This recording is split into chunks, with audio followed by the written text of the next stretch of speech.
Hello everyone, this is Johari. Welcome back to my channel cook with Jo vlogs. ఇవాళ వీడియోలో రోటీలోకి మరియు రైస్లోకి రెండిట్లో యూజ్ అయ్యే ఒక కర్రీ చేసి చూపిపోతున్నాను. అది గోరు చిక్కుడుకాయ కర్రీ అండి. చాలా సింపుల్ చేయడము. మరి చూసే ముందు నా ఛానల్ని సబ్స్క్రైబ్ చేయని వాళ్ళు ఎవరైనా ఉంటే ప్లీజ్ సబ్స్క్రైబ్ మై ఛానల్. మరి వీడియోలోకి ఎంటర్ అవుదామా? ఇక్కడ నేను ముందుగా 1/4 కేజీ గోరు చిక్కుడుకాయలు తీసుకుంటున్నాను. ఇది లేతగా ఉంటే చాలా టేస్టీగా ఉంటాయి. లేతగా ఉన్నా లేకపోయినా మనం ఒక పని అయితే చేయాలి. అదేంటంటే సైడ్ నుంచి దాని యొక్క ఫైబర్ ఉంటుంది కదా, అది తీసేసేయాలి.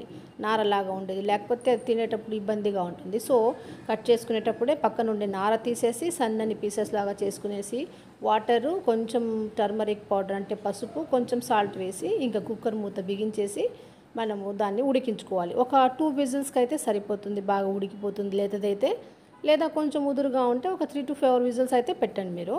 ఓకే అండి, ఈ ఒకవైపు విజిల్స్ వచ్చేసినాయి, అంటే చిక్కుడుకాయ అయితే ఉడికిపోయింది. ఇప్పుడు ఒక నాన్ స్టిక్ కడాయి తీసుకున్నాను నేను. అందులో ఒక పౌడర్ రెడీ చేసుకోవాలి. ఆ పౌడర్ కోసం మనం ఏం చేయాలంటే కొంచెం కొబ్బరి ముక్క సన్నని పీసెస్ చేసి తీసుకున్న, ధనియాలు ఒక 3-4 వెల్లుల్లి రెబ్బలు, ఒక చిన్న అల్లం పీసెస్ 3-4, ఇంకా ఎండుమిరపకాయలు ఒక 3 లేదా 4 మీరు తినే కారాన్ని బట్టి. ఇవన్నీ డ్రై రోస్ట్ చేసుకునేస్తాను నేను. దీంట్లో డ్రై రోస్ట్ ఎందుకు చేస్తానంటే అది పౌడర్ చేసినప్పుడు ఫైన్ పౌడర్ లాగా వస్తుంది, లేకంటే లావ్ పీసెస్ ఉండిపోతాయి, అందుకనేసి. అది డ్రై రోస్ట్ చేసుకున్నాక ఇందులోనే పల్లీలు కూడా వేసి రోస్ట్ చేసుకోవాలి. బట్ పల్లీలు నా దగ్గర ఆల్రెడీ రోస్టెడ్వే ఉన్నాయి కనుక నేను ఆ 2 టేబుల్ స్పూన్స్ ఆ పల్లీలు కూడా తీసుకున్నాను. ఇప్పుడు ఇవన్నీ ఐటమ్స్ అన్నీ మనం మిక్సీ జార్లో వేసుకొని ఫైన్ పౌడర్ లాగా చేసుకోవాలి. ఇందులో 2 రకాలుగా చేయొచ్చు. ఫైన్ పౌడర్ చేసుకొని కూడా మనము రోటీలోకి కూర కోసం చేసుకోవచ్చు, లేదా అన్నంలో నంచుకోవాలంటే కొంచెం కోర్స్ పౌడర్ లాగానే బరగ్గానే వేసుకుంటే నంచుకోవడానికి బాగుంటుంది రైస్లోకి. సో ఇప్పుడు నేను అన్నంలో నంచుకోవడం కోసమే చేస్తున్నాను కనుక ఫైన్ పేస్ట్ లాగా చేయట్లేదు. ఫస్ట్ రఫ్ పౌడర్ లాగా చేసుకున్నా. చూసారా, ఈ విధంగా అయితే కొంచెం కోర్స్ పౌడర్ లాగా చేసుకునేసాను నేను. ఇంకా నెక్స్ట్ ప్రాసెస్లోకి పోదామా? ఇప్పుడు ఏం చేయాలంటే మనం ఉడకపెట్టుకున్నాం కదా ఆ గోరు చిక్కుడుకాయలు కుక్కర్లో, అదంతా తీసి పక్కన పెట్టుకునేసేయాలి వాటర్ లేకుండా. ఓకే, నెక్స్ట్ ఏం చేయాలంటే ఒక నాన్ స్టిక్ కడాయి తీసుకునేసి అందులో కొంచెం ఆయిల్, అంటే 1.5 టేబుల్ స్పూన్ దాకా ఆయిల్ తీసుకున్నాను. అది కొంచెం హీట్ ఎక్కినాక 1 ఆనియన్ని సన్నగా కట్ చేసి పెట్టుకున్నాను, అది వేసేసి ఇంకా సాటే చేసుకునేసేయాలి కొంచెం. ఈ ఆనియన్ పీసెస్ని కొంచెం లైట్గా ఫ్రై చేసుకోవాలి. ఒక 5 మినిట్స్ వరకు ఫ్రై చేసుకుంటే లైట్ గోల్డెన్ బ్రౌన్ వస్తాయి అవి.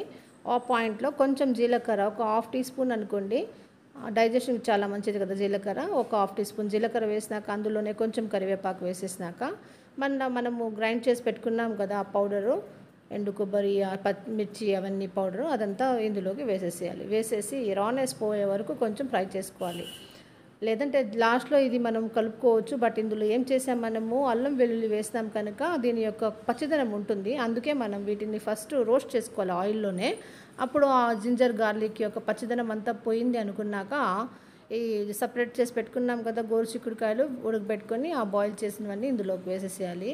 వేసేసి ఒకసారి బాగా కలిపేసేయాలి. అండ్ ఆ మసాలా అంతా దీనికి బాగా ఈవెన్గా కలిసేటట్టుగా కలిపేసేయాలి. కలిపేసినాక ఇంకొంచెం సేపు కుక్ చేసుకోవాలి. ఇంతవరకు అయితే మీరు తాళింపు ప్రొసీజర్. కానీ మనం చేసేది కర్రీ కదా, ఇంకా చపాతీలోకి కావాలి, రైస్లో కలుపుకోవచ్చు, ఆ విధంగా రావాలి కనుక ఇంకొంచెం ముద్ద కూరలాగా రావాలి. అందుకని మనం ఇంకొంచెం ప్రొసీజర్ ఉంది. ఇప్పుడు దీనికోసం ఏం చేయాలంటే 1 కప్ ఆఫ్ వాటర్ యాడ్ చేసుకునేసేయాలి. ఇంకా బాగా ఉడకాలి. ఆ మసాలా వేసాం కదా, దాని రానెస్ పోయి బాగా కుక్ అయిపోవాలన్నమాట. అందుకు ఇప్పుడు నేను కొద్దిగా వాటర్ యాడ్ చేసింది. ఇట్లా వాటర్ యాడ్ చేసుకున్న ఒకసారి కలిపేసి మొత్తము ఇంకా కవర్ చేసి పెట్టేసేయాలి. అప్పుడు అది బాగా ఉడికిపోతుంది, ఏం రానెస్ ఏం లేకుండా బాగా కుక్ అయిపోతుంది. ఒక 5 మినిట్స్ తర్వాత అది లిడ్ ఓపెన్ చేసి లాస్ట్లో ఇంకా టొమాటోస్ కొంచెం వేసుకుంటే కొంచెం ట్యాంగీగా ఉంటుంది. ఈ చిక్కుడుకాయలు ఒక్కొక్కసారి మనకి చేదులాగా కూడా వస్తాయి టేస్ట్. అందుకని ఇప్పుడు టొమాటోస్ వేసినాం అనుకోండి కొంచెం టేస్టీగా ఉంటుంది అది. అందుకని లాస్ట్లో కొంచెం టొమాటోస్ వేసుకునేస్తే ఇంకా కర్రీ టైప్లో బాగా ముద్ద కూరలాగా ఇట్లా రెడీ అయిపోతుంది.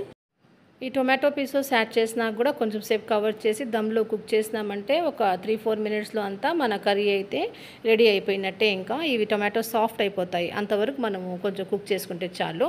ఓకే అండి, వేడి వేడి చిక్కుడుకాయ కర్రీ అయితే రెడీ అయిపోయింది. రైస్లోకి లేదా చపాతీలోకి చాలా టేస్టీగా ఉంటుంది. మరి మీకు ఈ రెసిపీ నచ్చుంటే ఒక లైక్ అయితే ఖచ్చితంగా ఇవ్వండి, కామెంట్ కూడా చేయండి. నా ఛానల్ని సబ్స్క్రైబ్ కూడా చేసుకోండి. Thanks for watching. Bye bye, keep watching.